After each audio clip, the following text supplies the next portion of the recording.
दोस्तों, आज माँ के दूसरे स्वरूप माँ ब्रह्मचारिणी का की आराधना हम लोगों ने किया है। तो जैसे कि मैंने कल एक वीडियो डाला था, उसमें मैंने सब श्लोक की दुर्गा के पूरे पाठ का क्या उस करने से फ़ायदा होता है वो मैंने बताया था। तो आज मैं आप लोगों से एक बात साझा करना चाह रही हूँ कि जैसे नवरात्रि में जैसे बच्चे छोटे हैं तो हम पूरा पाठ नहीं कर पाते हैं, क्योंकि ऐसे तो अगर देखें तो हमें सब श्लोक की दुर्गा के बाद हमें अर्गला शोध कवच ध्यान न्यास निर्वाण मंत्र सब करना पड़ता है, उसके बाद पाठ शुरू करना पड़ता है। लेकिन अगर हमारे पास टाइम नहीं है, हम कामकाजी हैं, हमें सब देखना पड़ता है, तो बहुत ही ब्रह्मास्त्र एक अध्याय है माँ का, जो कि आप अगर आपके पास टाइम नहीं है तो आप उसे पढ़ सकते हैं। जैसे कि अगर हम शुरू करते हैं तो हम सब श्लोक की दुर्गा से माँ की आराधना शुरू करते हैं, और हमारे पास टाइम नहीं है तो हम कवच का पाठ अगर हम रोज़ नवरात्रि में करें, चाहे 9 दिन करें या इसके बाद भी करें, तो कवच के पाठ करने से क्या होता है कि हमारे पूरे परिवार की रक्षा होती है, और किसी तरह का कोई भी नज़र दोष भूत प्रेत चाहे कुछ भी होता है, चाहे कोई भी नेगेटिविटी होती है, वो हमारे घर में नहीं आ सकती है। क्योंकि अगर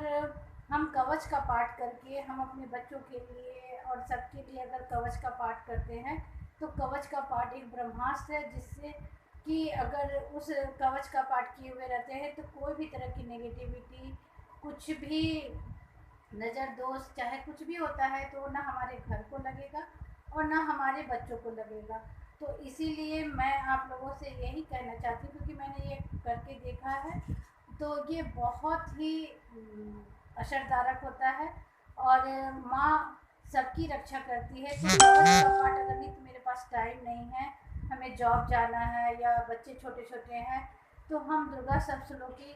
स्रोत का पाठ करने के बाद कवच का पाठ करके और फिर सिद्ध कुंजिका स्रोत का पाठ करके और सबसे लास्ट में माँ से हम क्षमा प्रार्थना जरूर मांगे। माँ अपने बच्चों को की गलतियाँ को क्षमा करती है। अगर अनजाने में हमसे पूजा विधि में कुछ भी गलती होगी तो माँ उसे माफ़ कर देती है। तो इसीलिए जहाँ तक हो सके, अगर आपके पास टाइम नहीं है तो आप कवच का पाठ जरूर करें, और इस नवरात्रि में तो खास करके और दिन नहीं करें, लेकिन 9 दिन आप माँ के कवच का पाठ जरूर करें। कवच से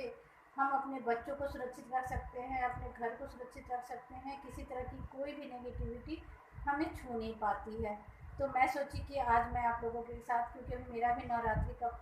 व्रत चल रहा है, तो मैं सोची कि आप लोगों के साथ भी यह मैं साझा करूं, और इसीलिए मैंने देखा कि ये एक बहुत बड़ा ब्रह्मास्त्र है। और